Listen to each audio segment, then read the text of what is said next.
الحمدللہ والصلاۃ والسلام علی رسول اللہ۔ محترم ناظرین، مسلمان کو چاہیے کہ ایسا جانور قربانی کرے جو صحت مند، چاق و چوبند اور حتی الامکان ہر قسم کے عیوب سے خالی ہو۔ نبی کریم صلی اللہ علیہ وسلم نے ان عیوب کی نشاندہی فرمائی ہے کہ جن میں سے ایک بھی عیب اگر جانور کے اندر موجود ہے تو اس جانور کی قربانی درست نہیں۔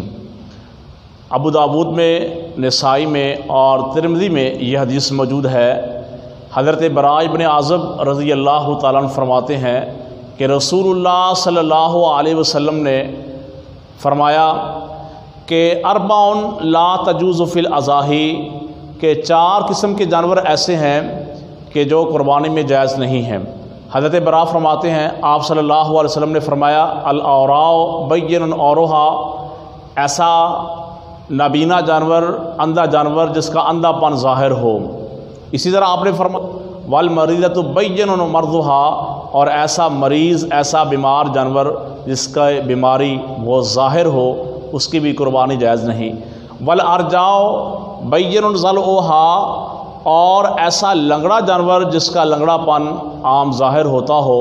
اور اس طرح فرمایا والکثیر التی لا تنکی، اور ایسا بوڑھا جانور، ایسا کمزور جانور جس کی ہڈیوں میں گودا نہ ہو۔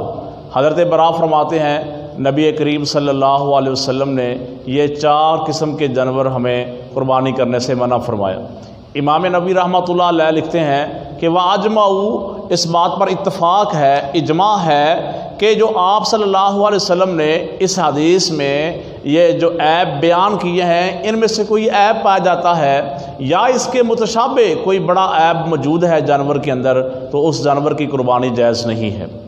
جناب علی المرتضیٰ رضی اللہ تعالیٰ عنہ فرماتے ہیں امرنا رسول اللہ صلی اللہ علیہ وسلم، اللہ کے پیغمبر صلی اللہ علیہ وسلم نے ہم کو یہ حکم دیا تھا کہ جب جانور خریدیں قربانی کے لیے ان نستشرفا، اچھی طرح چیک کر لیں، دیکھ لیں، آنکھوں کو دیکھ لیں، کانوں کو دیکھ لیں، اور ایسا جانور قربانی نہ کریں کہ جو لنگڑا ہو، اس کا لنگڑا پان ظاہر ہو، نابینا ہو، اس کا نابینا پان ہونا ظاہر ہوتا ہو، اور یہ بھی دیکھ لیں کہ اس کا کان آگے سے یا پیچھے سے لمبائی میں یا عرض میں کان اس کا کٹا ہوا نہ ہو۔ تو محترم ناظرین، قربانی کے لیے جانور خریدتے وقت یہ تمام باتیں مد نظر رکھنی چاہیے کہ آپ صلی اللہ علیہ وسلم نے جانور کے جو عیوب بیان کیے ہیں، اگر کوئی بھی عیب اس جانور کے اندر موجود ہے تو ایسے جانور کی قربانی کرنے سے گریز کرنا چاہیے۔